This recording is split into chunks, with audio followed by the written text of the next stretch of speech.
Margaret Hartley, 73 years old and newly widowed, receives a cruel inheritance from a distant relative she barely knew, a dilapidated Victorian house on the edge of a forgotten town, its walls crumbling, its floors unsafe, a monument to neglect. The family lawyer delivers the keys with barely concealed pity, certain she'll sell it for scraps.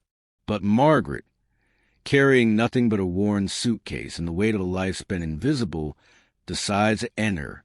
What begins as an act of desperate necessity becomes a descent into mystery when she discovers that the house is not empty.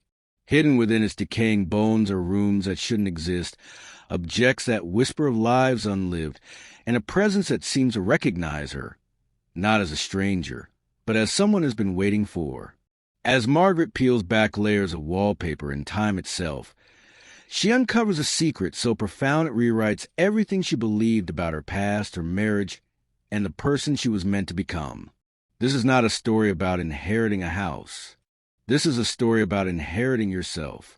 The rain arrived without warning, the way grief does, sudden and complete, erasing the world Margaret Hartley thought she knew. She stood at the iron gate of number 47 Ashwood Lane, her fingers wrapped around the cold metal bars, staring at the house that had been left to her like an apology no one meant to make. The structure leaned slightly to the left, as though it had been holding its breath for decades, and finally decided to exhale. Ivy crawled up the brick facade in thick, strangling vines, and several windows on the upper floor were shattered, their jagged edges catching the gray afternoon light like broken teeth. The roof sagged in the middle, tiles missing in patches that revealed rotting wood beneath. It was not a house. It was a corpse.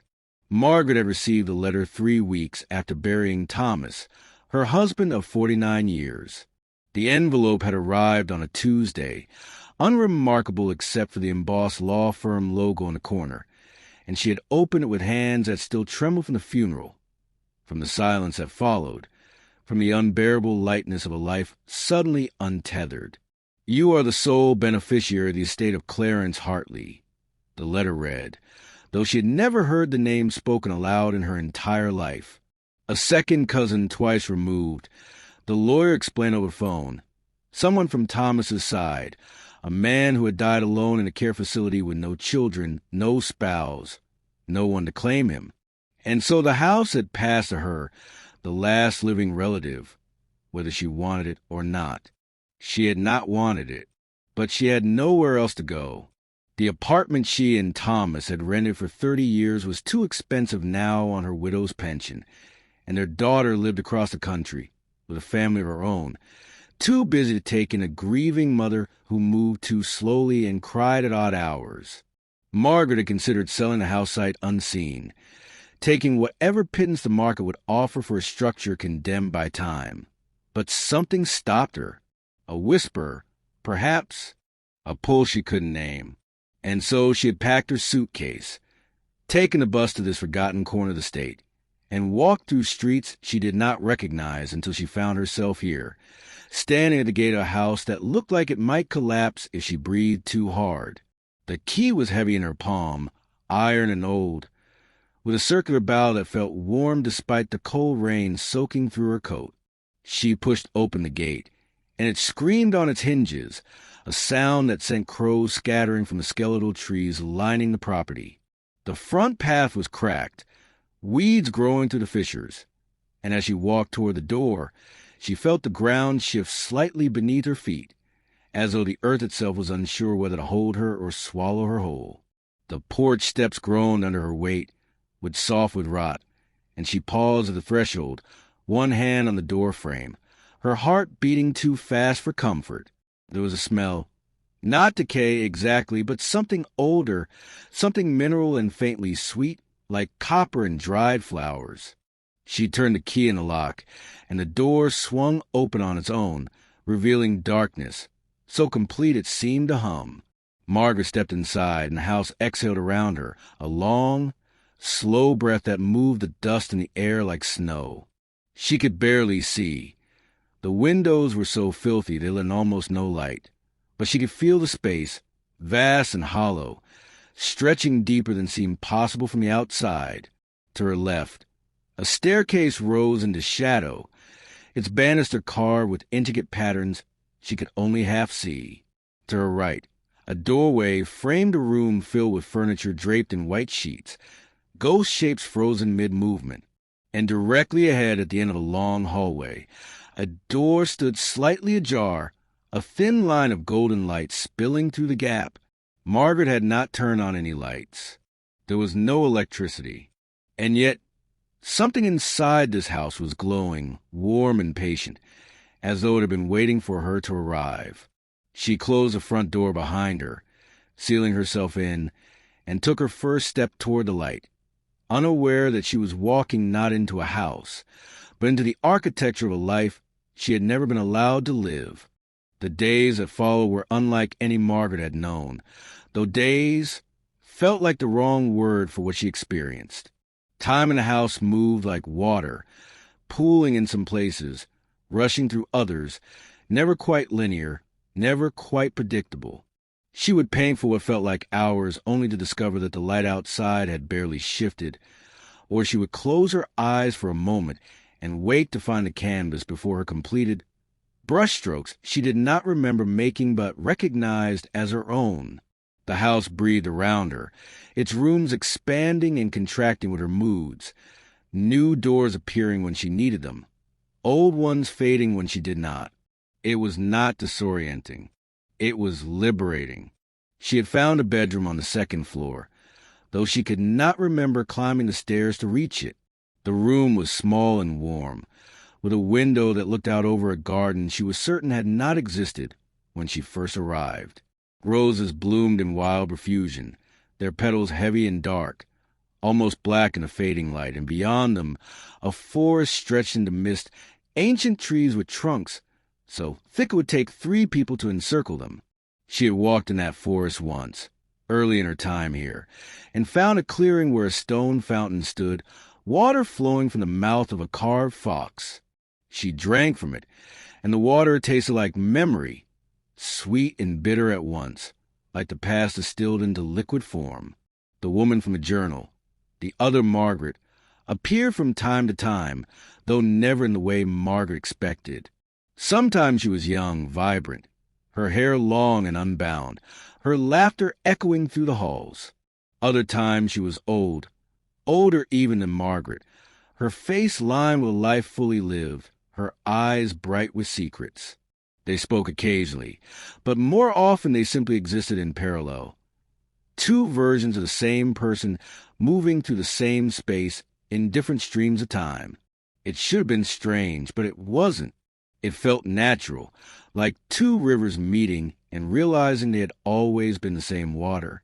One evening, as Margaret sat in the studio watching the sunset paint the sky in shades of amber and violet, the woman appeared beside her, younger this time, perhaps in her 40s, wearing a dress that belonged to another century. She carried a book, its cover worn smooth by handling, and she set it on the table beside Margaret's easel. "You should read this," she said, her voice soft. Margaret picked up the book, noting the absence of a title on the cover.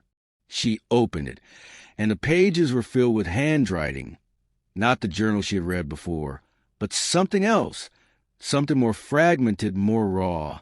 The entries were not dated, and they did not follow a clear narrative. They were thoughts, impressions, fragments of lives lived and unlived. One page contained a single sentence. "I wonder what it would feel like to be held without having to shrink." Another showed a list of places, cities, countries, coordinates, places the writer had never been but had dreamed of. A third page was covered in sketches, hands, faces, landscapes rendered in quick, confident strokes. "This is you," Margaret said, looking up at the woman. "It's us," the woman corrected. "Every version of us that ever existed. The house collects them, holds them. Some of us wrote, some painted, some simply lived and left traces behind. But we're all here, woven into the walls, the floors, the air itself. This house is not a place. It's a consciousness, and it's ours." Margaret felt a chill run through her, though it was not unpleasant. Why does it exist? Who built it? The woman smiled, though there was sadness in it. I don't think anyone built it. I think it grew the way grief grows, the way longing grows. It's a structure born from all the lives that were never allowed to be lived, all the selves that were buried or denied or forgotten. It's a monument to unlived potential. And it calls to us, to people like us, when we're ready to stop pretending. Pretending what? That we're happy with the lives we were given. Margaret looked down at the book, running her fingers over the pages. She thought of Thomas, of the years they had spent together, the routines they had built, the comfortable silence that had eventually become the only language they spoke. She had loved him in her way, but it had been a love built on absence, the absence of conflict, the absence of passion, the absence of her true self. He had never asked her to be small, but he had never encouraged her to be large either. He had simply accepted her as she was, which would have been enough if she had known who she was. But she hadn't. She had spent so long being what others needed that by the time she had the space to ask what she needed, the question felt foreign, almost dangerous. Margaret's vision blurred with tears. She had spent her entire life being what others needed. A dutiful daughter, a supportive wife, a selfless mother, always bending, always accommodating, until there was nothing left of the person she might have been if given the chance. Thomas had been a good man, kind in his way, but their marriage had been built on a foundation of unspoken agreements. She would make herself small, and he would provide stability. She had accepted this arrangement because she had been taught that this was love, that sacrifice was the highest expression of devotion. But in the quiet moments, in the spaces between sleep and waking, she had felt the ghost of her unlived life pressing against her chest, suffocating her with its weight. She turned more pages, reading faster now, desperate to know what had happened to the woman who wrote these words. The entries grew stranger, more fragmented, as though the writer was losing her grip on linear time.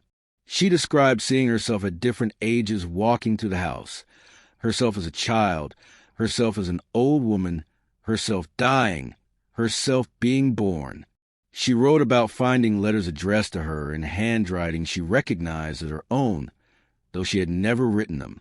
She described nights when the house rearranged itself, when doors led to different rooms than they had the day before, when staircases spiraled upward into darkness or downward into earth.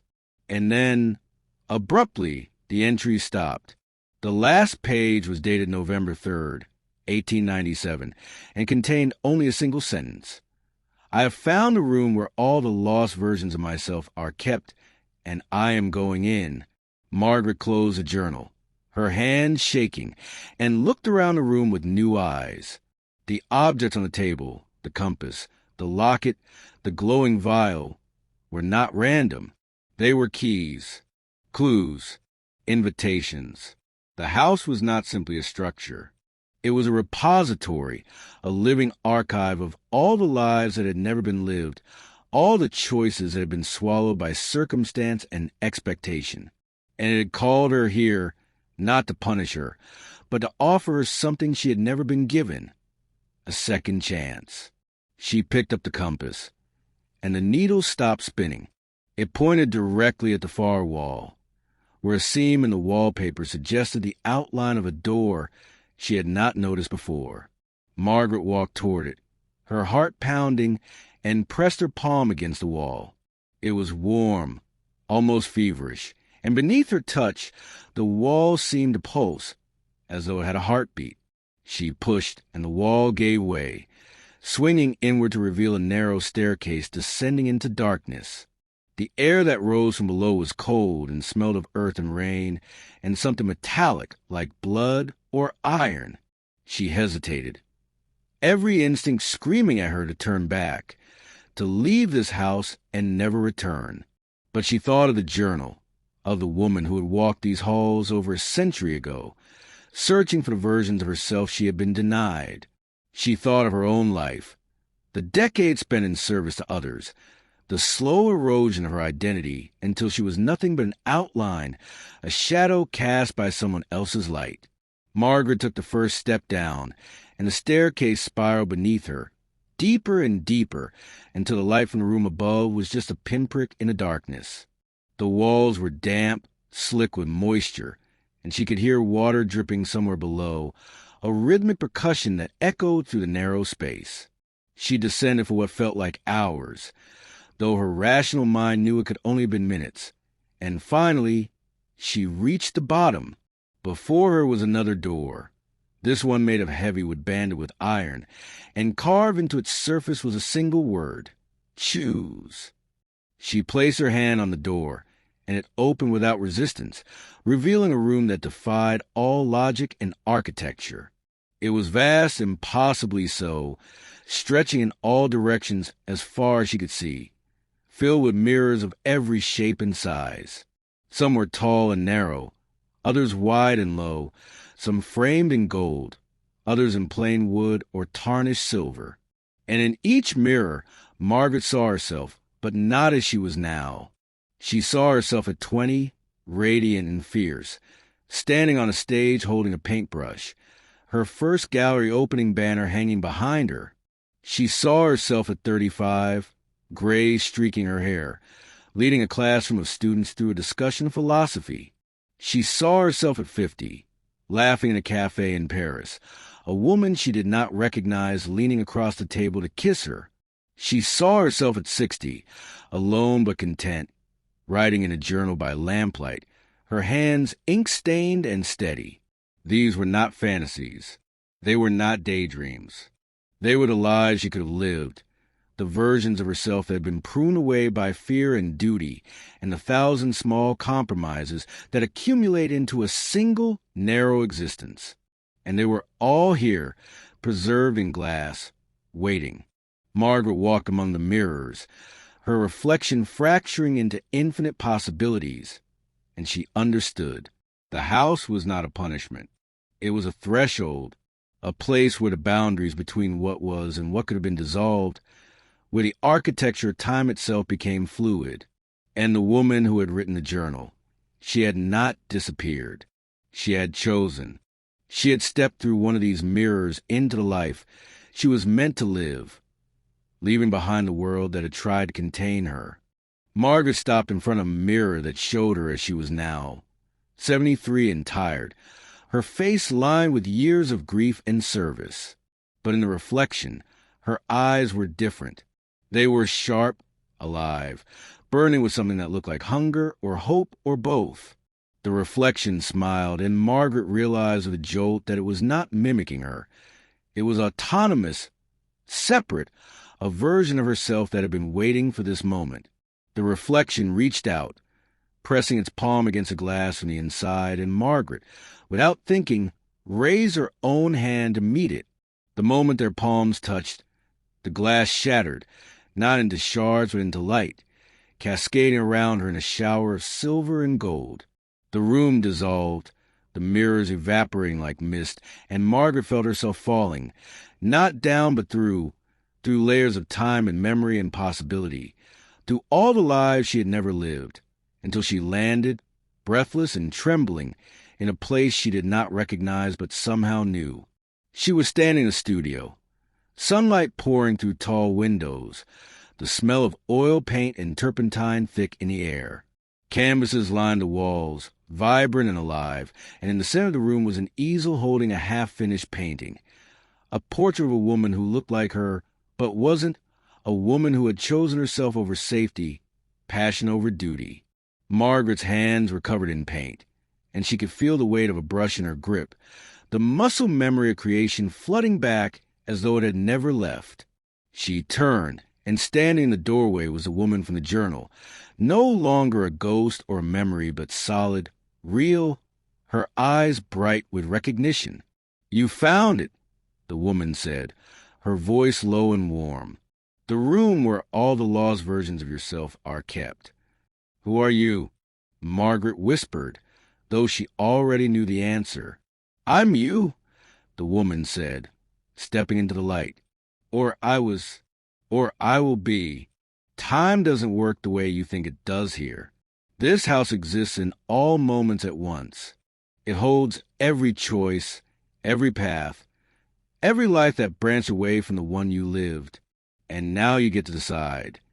Decide what? Which life you want to finish.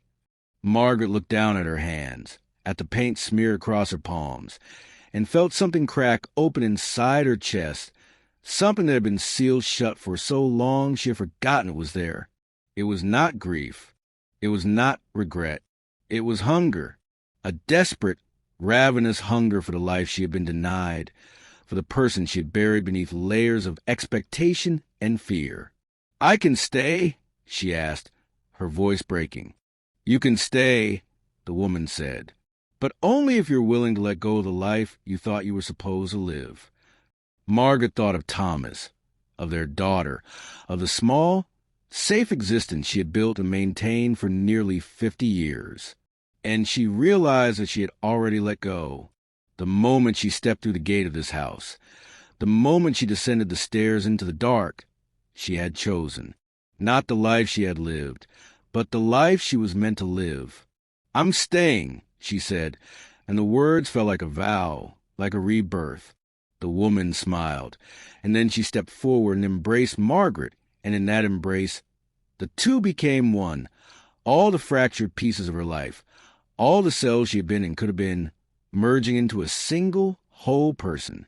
When they separated, Margaret was alone in the studio. But she was not the same. She was fuller, somehow more herself than she had ever been. She picked up the brush and turned to the canvas. And as she began to paint, the house settled around her, its walls solid and sure, no longer crumbling but alive, breathing with the rhythm of her heartbeat. Somewhere above, the rain continued to fall, washing away the dust and the decay, and somewhere beyond the windows, the world moved on without her. But Margaret did not care. She had found the room where all the lost versions of herself were kept, and she had walked through the mirror into the life she was always meant to live. And for the first time in 73 years, she was free. The days that followed were unlike any Margaret had known, though days felt like the wrong word for what she experienced.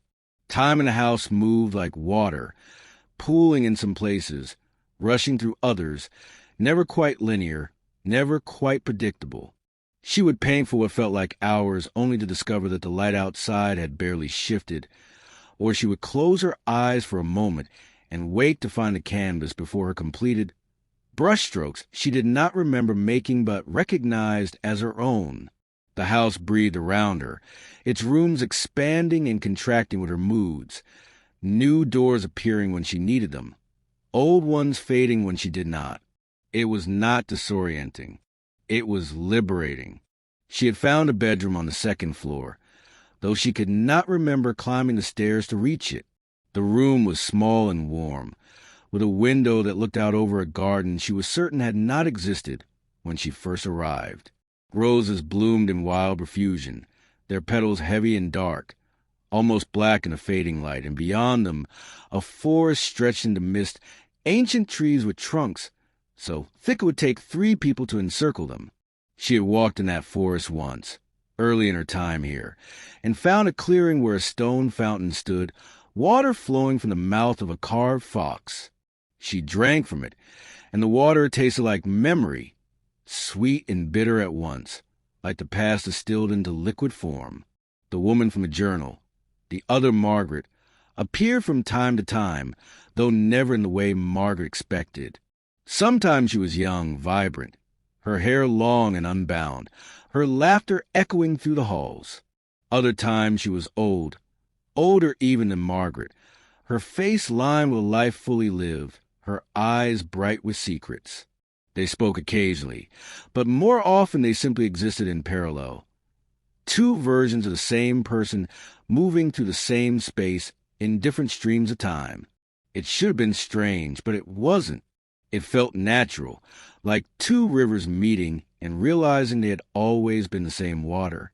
One evening, as Margaret sat in the studio watching the sunset paint the sky in shades of amber and violet, the woman appeared beside her, younger this time, perhaps in her 40s, wearing a dress that belonged to another century. She carried a book, its cover worn smooth by handling, and she set it on the table beside Margaret's easel. "You should read this," she said, her voice soft. Margaret picked up the book. Noting the absence of a title on the cover, she opened it, and the pages were filled with handwriting. Not the journal she had read before, but something else, something more fragmented, more raw. The entries were not dated, and they did not follow a clear narrative. They were thoughts, impressions, fragments of lives lived and unlived. One page contained a single sentence.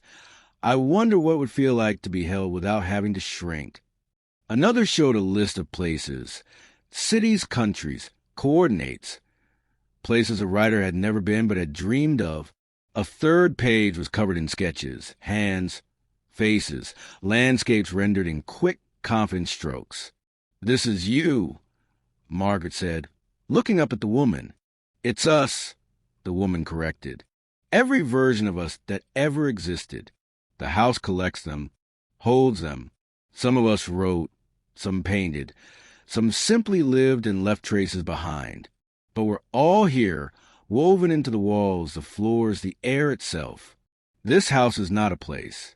It's a consciousness, and it's ours." Margaret felt a chill run through her, though it was not unpleasant. "Why does it exist? Who built it?" The woman smiled, though there was sadness in it. "I don't think anyone built it.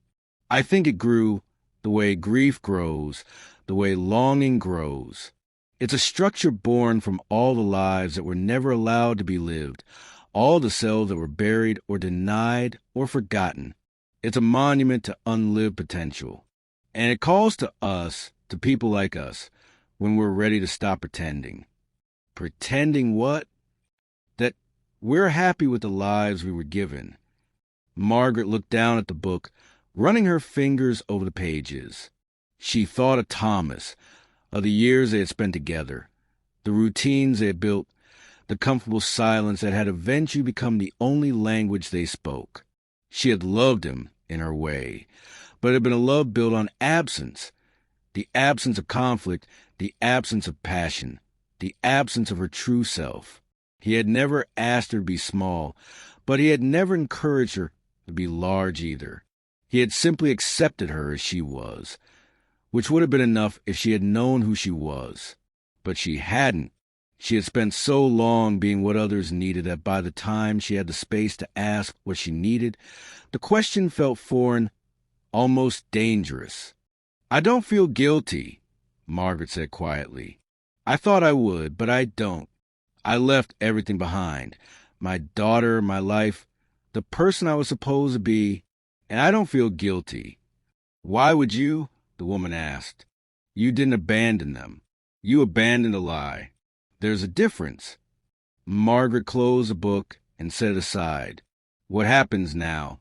Do I just stay here forever, painting, wandering through rooms that don't follow any logic?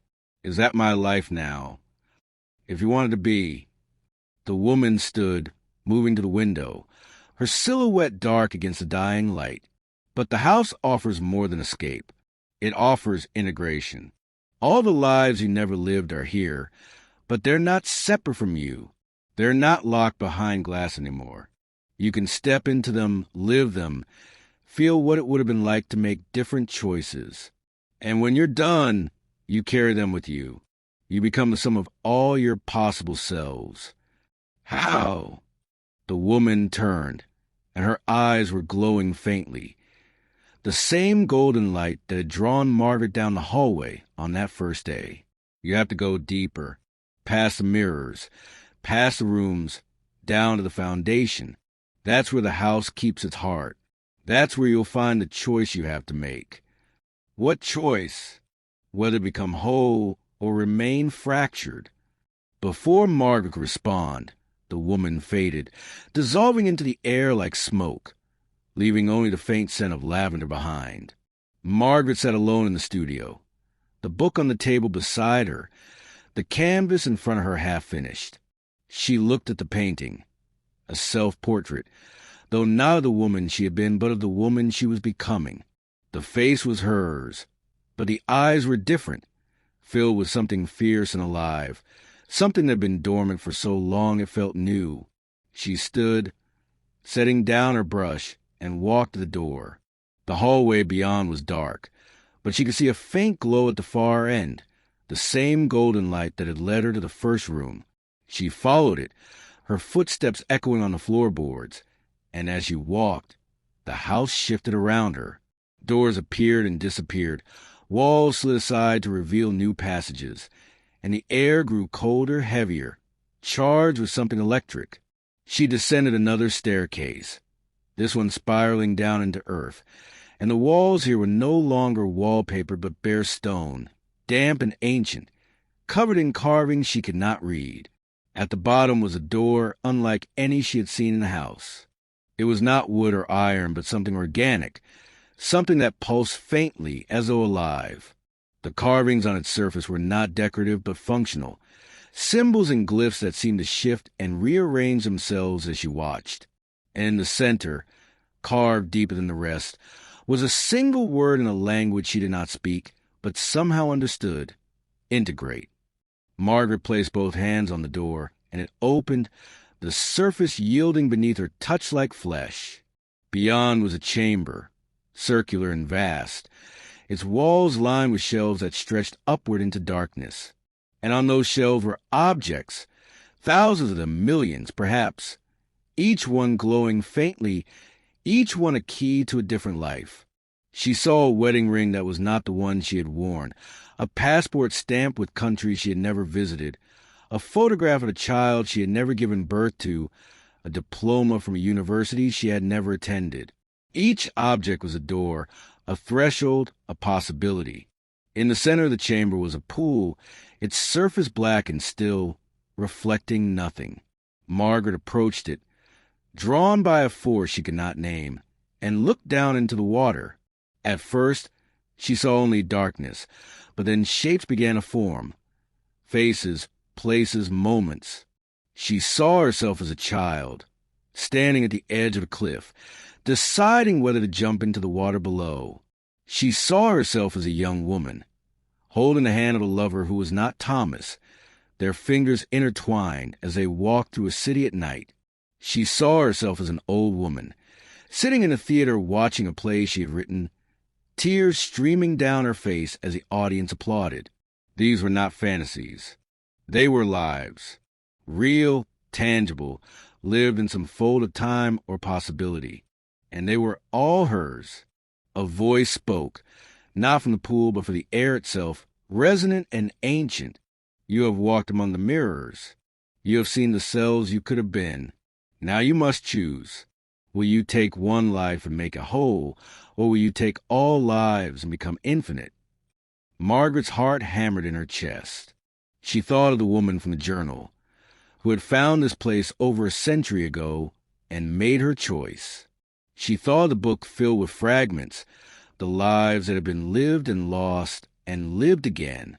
She thought of Thomas, of her daughter, of the small, safe existence she had left behind. And she realized that safety was just another word for stagnation, that a life lived in service to others was not a life at all, but a slow, quiet erasure. I choose all of it, she said, her voice steady. I choose every life, every choice, every version of myself. I choose to become whole.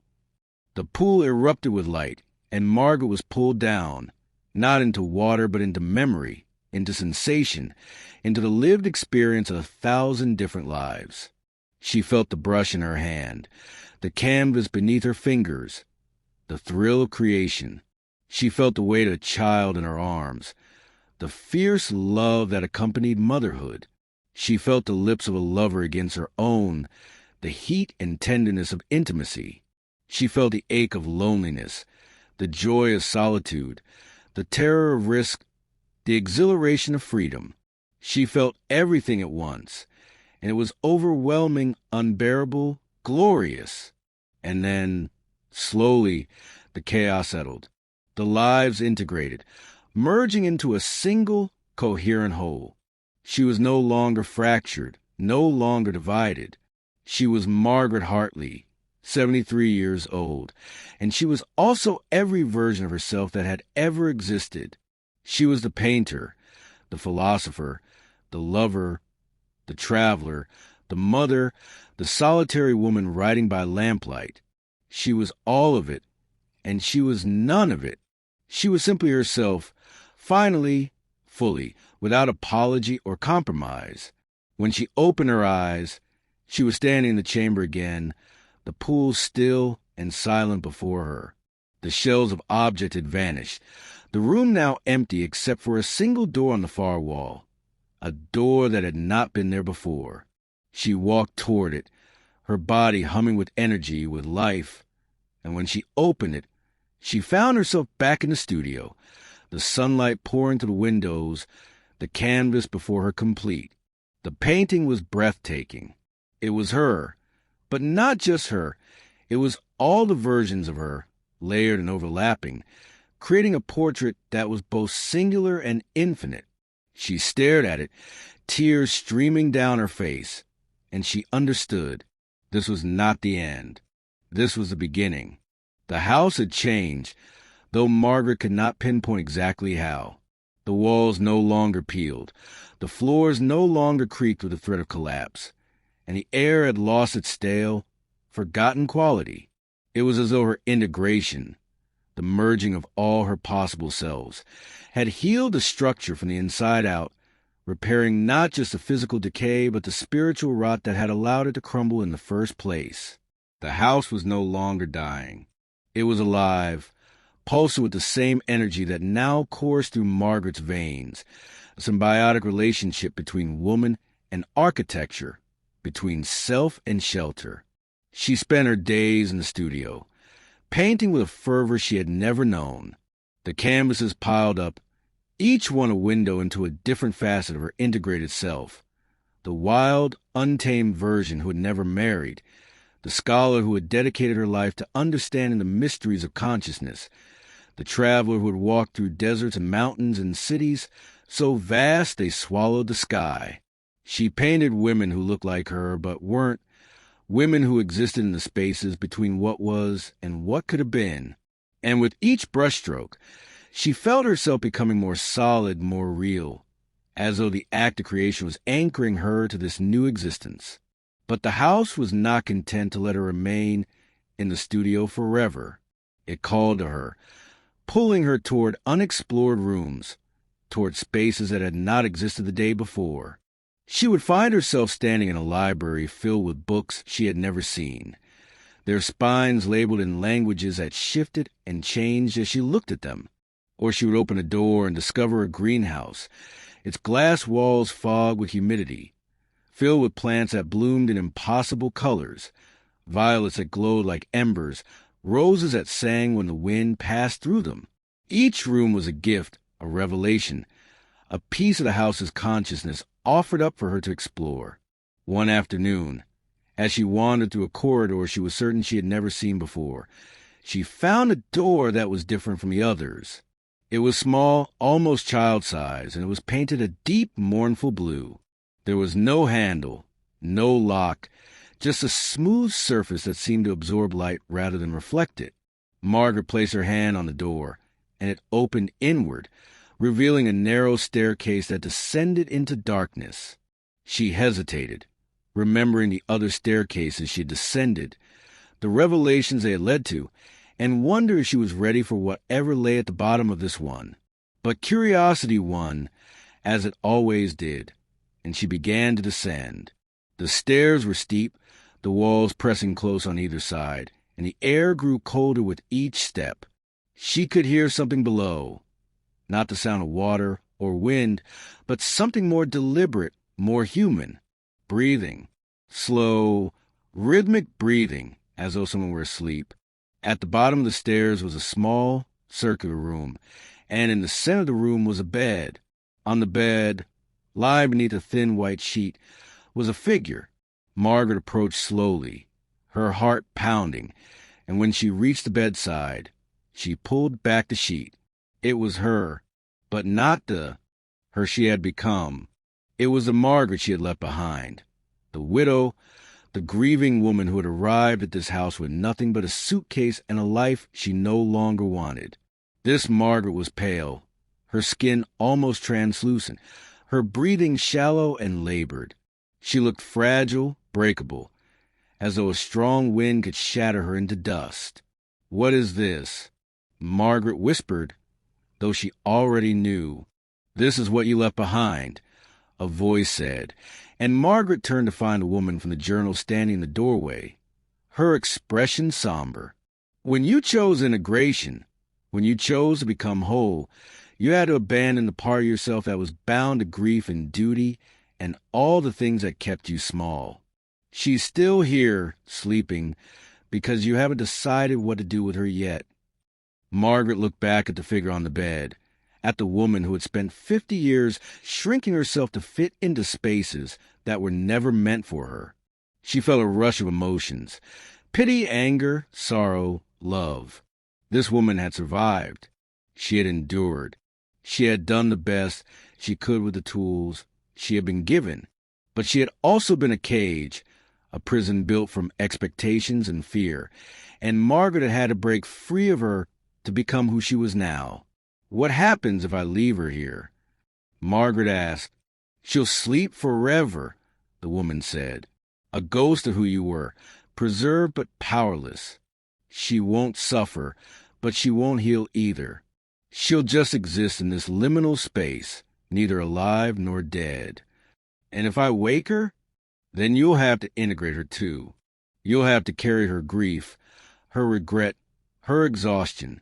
You'll have to accept that she's part of you, that you can't become whole without acknowledging the life you lived before you came here. It won't be easy. It might even hurt." Margaret knelt beside the bed, reaching out to touch the sleeping woman's hand. It was cold, almost lifeless, and she felt a pang of guilt so sharp it took her breath away. She had been so eager to escape, to shed the weight of her old life, that she had not stopped to consider what she was leaving behind. This woman, this version of herself, deserved more than to be discarded, to be left sleeping in the basement of a house that existed outside of time. She deserved to be honored, to be seen, to be given a place in the integration Margaret had fought so hard to achieve. "I want to wake her," Margaret said, her voice firm. "I want her to be part of me." The woman from the journal nodded, stepping forward. "Then you'll need to give her something. A piece of yourself that she can hold on to, something that will anchor her to the life you're living now." Margaret thought for a moment, then reached into her pocket and pulled out the silver locket she had found on the table in the first room. She opened it, looking at the photograph inside, the image of herself from another time, another life. She placed the locket in the sleeping woman's hand, closing her cold fingers around it. "You don't have to be forgotten," Margaret whispered. "You don't have to disappear. You're a part of me, and I'm part of you, and we're both part of something larger than either of us could have been alone."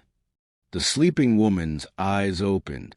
They were Margaret's eyes, tired and sad, but also something else, something that looked like relief. She sat up slowly, the locket clutched in her hand, and looked at Margaret with an expression that was both grateful and grieving. "I was so tired," the sleeping woman said, her voice hoarse. "I didn't know how to stop being tired." "I know," Margaret said, taking her hand, "but you don't have to carry it alone anymore." The sleeping woman nodded, and then she leaned forward, pressing her forehead against Margaret's. In that moment, the two merged, not in the explosive, overwhelming way Margaret had experienced in the chamber with the pool, but gently, quietly, like two streams of water meeting and flowing together. Margaret felt the weight of grief settle into her chest, the exhaustion, the years of service and sacrifice, but she also felt something else, compassion, forgiveness, a deep well of love for the woman she had been, even if she could no longer be her. When they separated, the sleeping woman was gone, absorbed into Margaret, and the bed was empty. The room remained, but it felt different now.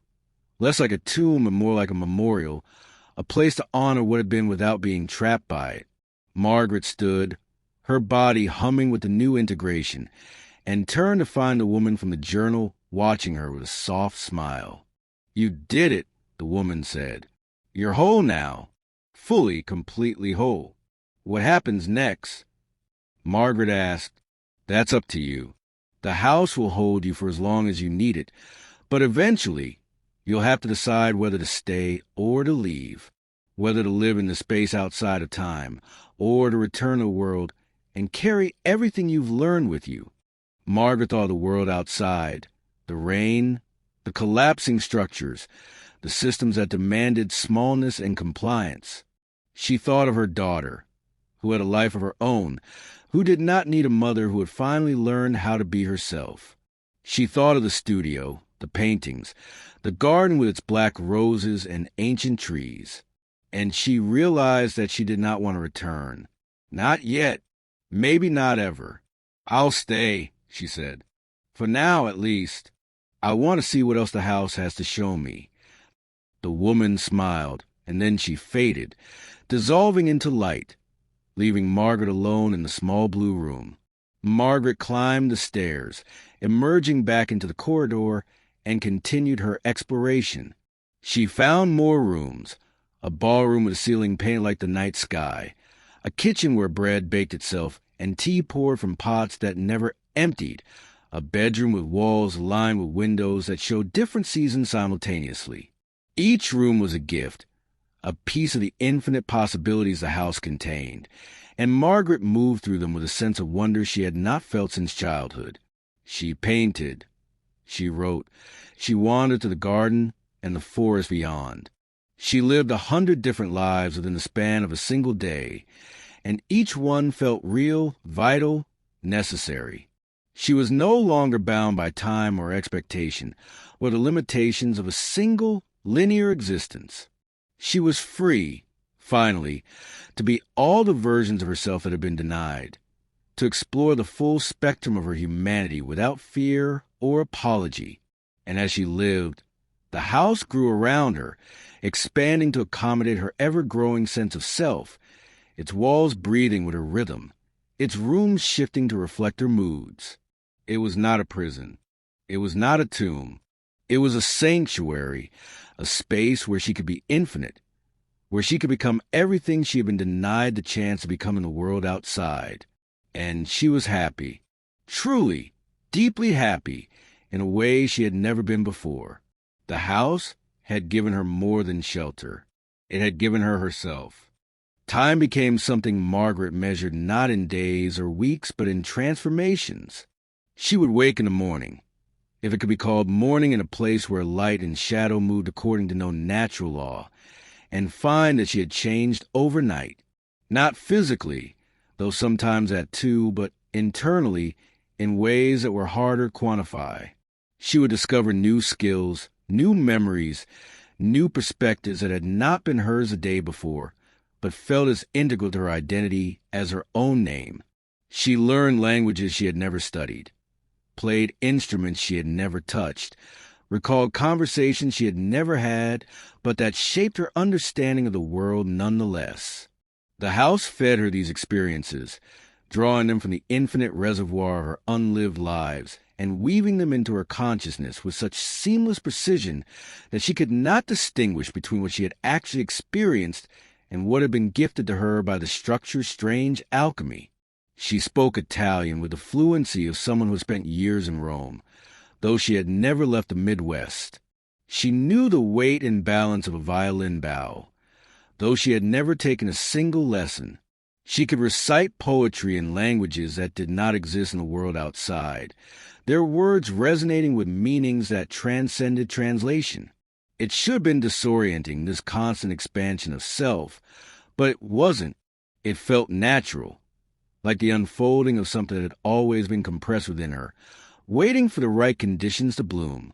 She was becoming vast, and the house was her greenhouse, her laboratory, her cathedral. One day, or what passed for a day in this place, Margaret found herself drawn to a part of the house she had not yet explored. It was on the uppermost floor, accessible only by a narrow staircase hidden behind a bookshelf in the library. The stairs were steep and spiral, winding upward into darkness, and as she climbed, she felt a strange pull, as though something at the top was calling to her, summoning her with a voice she could feel but not hear.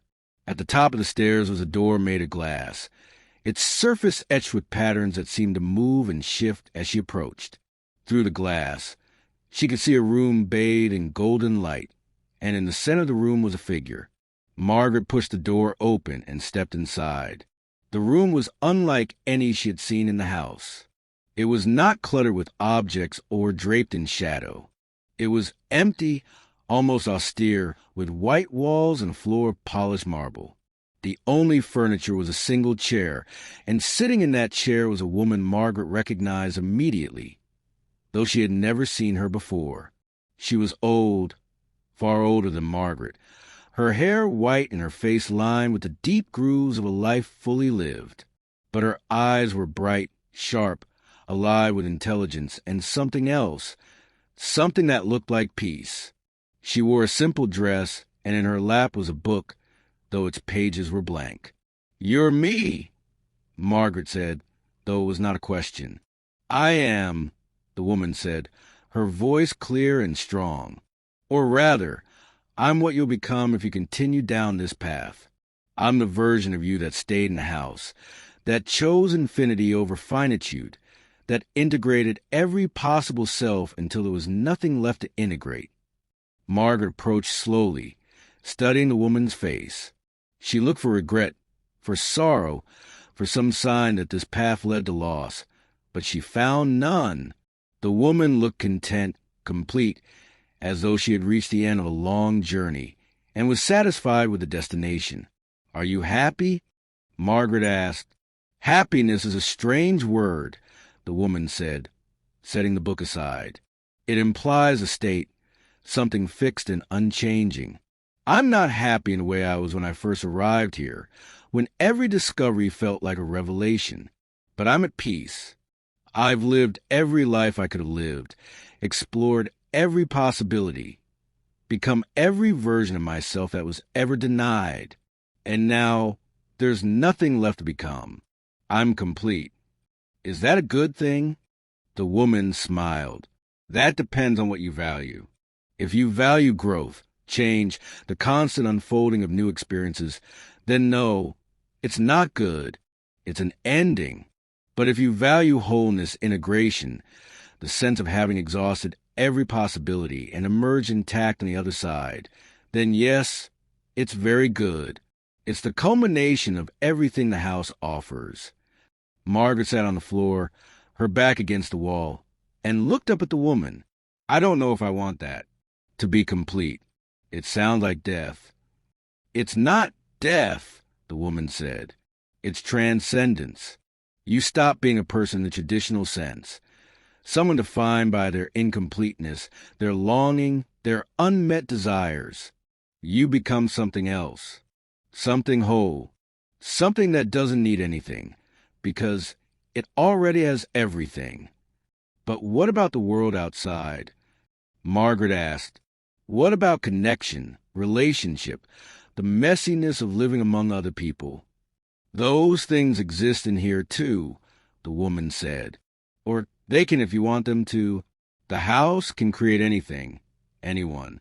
You've met the other versions of yourself, the ones who live different lives. You can meet versions of other people too, people you loved, people you never met, people who exist only in possibility. The house is infinite, Margaret. It contains everything. The question is whether you're willing to accept that everything includes an ending."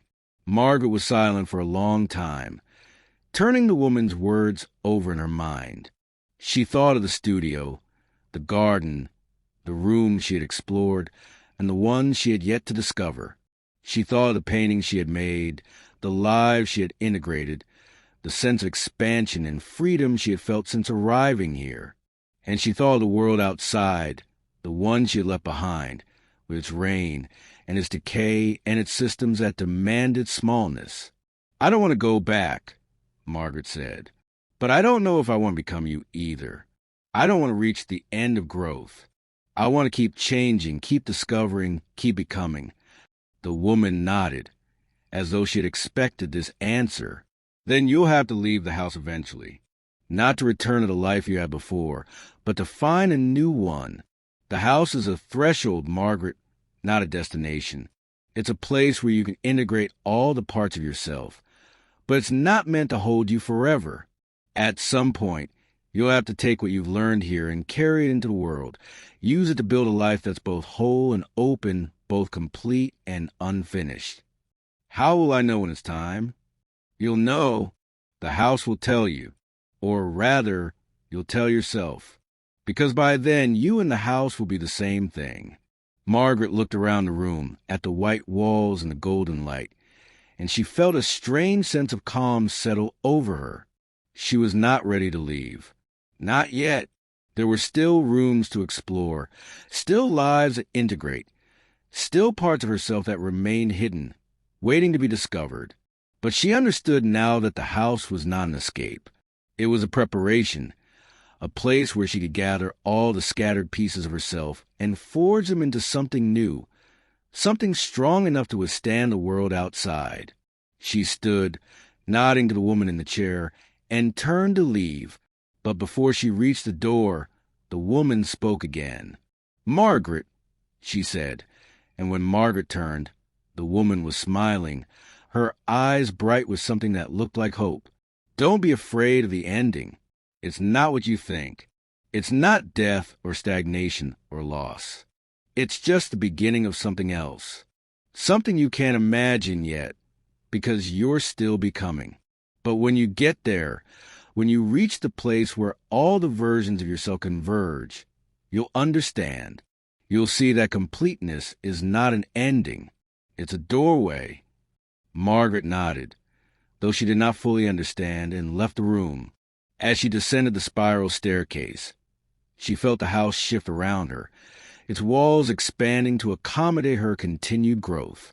She returned to the studio and picked up her brush, and as she painted, she felt the woman's words settling into her consciousness, becoming part of the vast, integrated self she was still in the process of becoming. She painted for hours, days, weeks.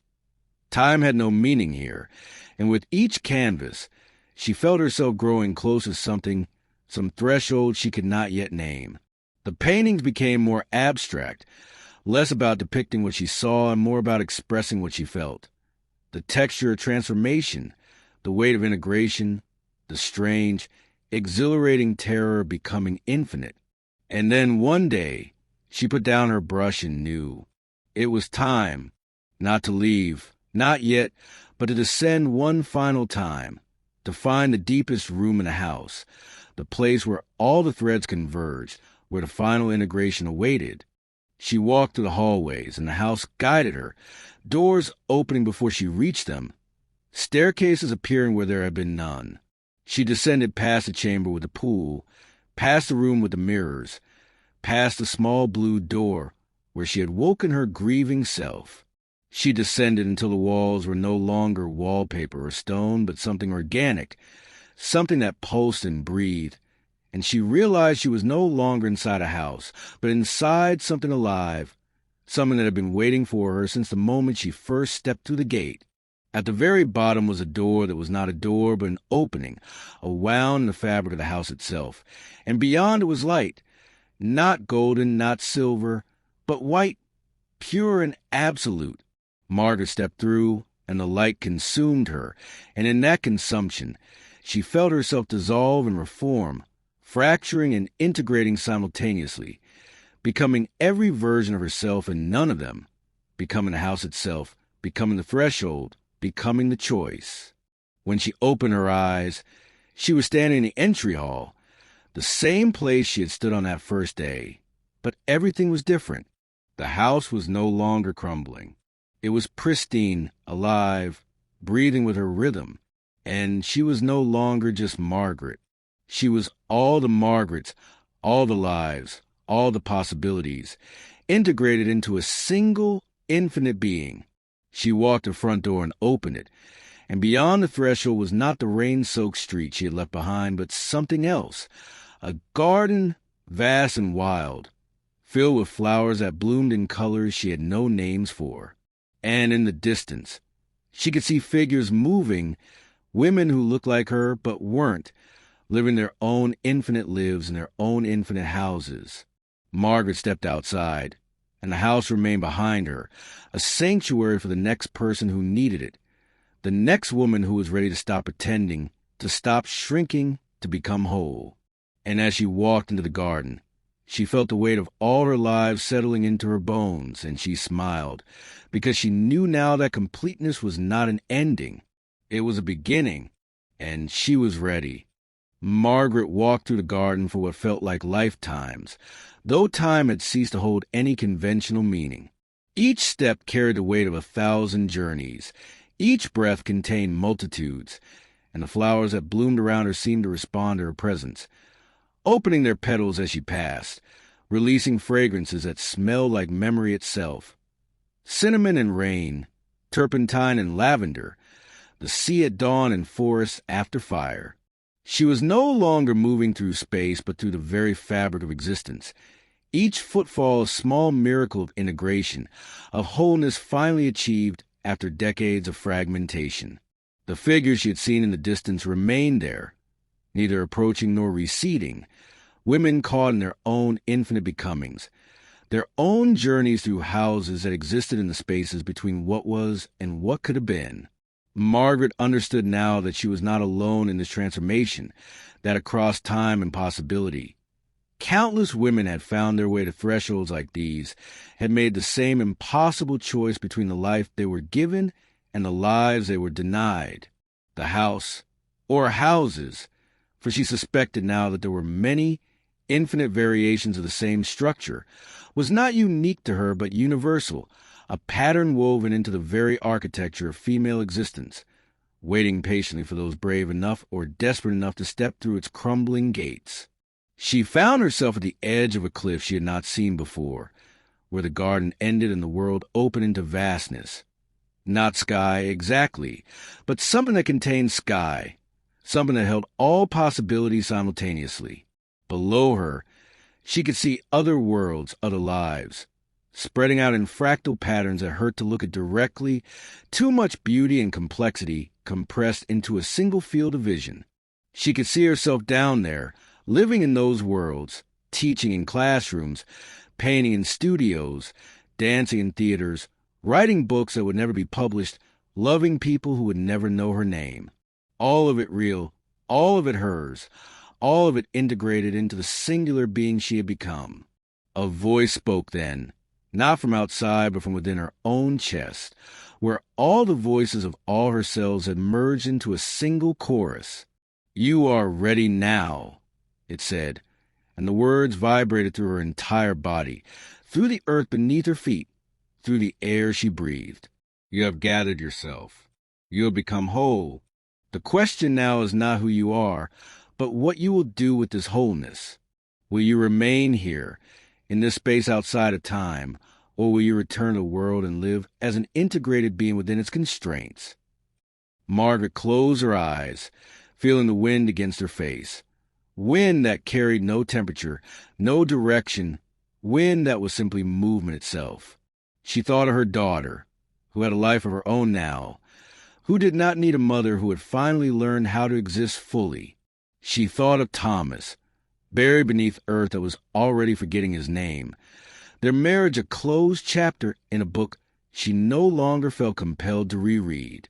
She thought of the world she had left behind, its systems of diminishment and its demand for smallness, and she felt no desire to return to it as it was.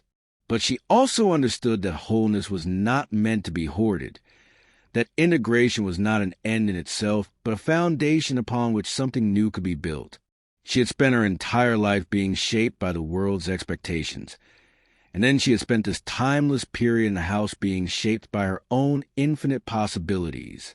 Now, finally, she could choose to shape something herself, to carry her wholeness back into the world, and use it as a tool for transformation, not just of herself, but of the structures that had demanded her smallness in the first place.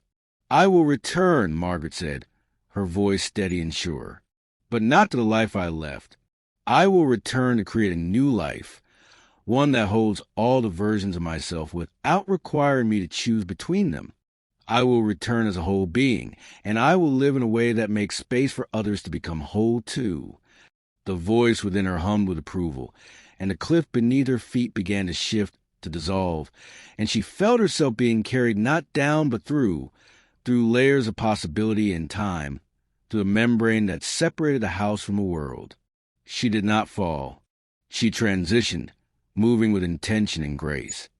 And when she opened her eyes, she was standing once again at the iron gate of number 47 Ashwood Lane. But everything had changed. The house behind her was no longer crumbling. It stood solid and beautiful, its Victorian bones restored, its windows gleaming with light that seemed to come from within. The garden was lush and wild, the roses blooming in impossible shades, and the air smelled of possibility. Margaret looked down at her hands and saw that they were no longer the hands of a 73-year-old widow, worn and trembling, but the hands of someone who had lived 1,000 lives and emerged strong. She carried her age, her grief, her joy, her transformation in every line and scar, but she was no longer diminished by them. She was enlarged. She turned from the house and began to walk, not back toward the town she had arrived from, but forward, toward whatever came next. With each step, she felt the integrated selves within her moving in harmony, no longer fractured or fighting for dominance, but working together, a symphony of experience and wisdom and hard-won understanding. She would find a place to live, a space to create, a community to build. She would teach others what the house had taught her, that wholeness was possible, that integration was not a dream but a choice, that the lives we are denied are not lost but waiting, preserved in the architecture of our own consciousness, until we are ready to reclaim them. The rain had stopped, and the sky above her was breaking open, revealing light that was neither sunrise nor sunset, but something eternal, something that existed outside the tyranny of linear time. Margaret walked toward that light, carrying within her all the women she had been and all the women she would become, no longer haunted by unlived lives, but enriched by them, no longer bound by the expectations of a world that had tried to make her small but free, finally, gloriously free, to occupy the full space of her existence. The house behind her would wait for the next person who needed it, and Margaret would carry its lessons into the world, a living testament to the radical act of becoming whole. She did not know what would come next, but for the first time in her life, she was not afraid of the uncertainty. She was ready for it. She was enough for it. She was at last, magnificently, irrevocably herself.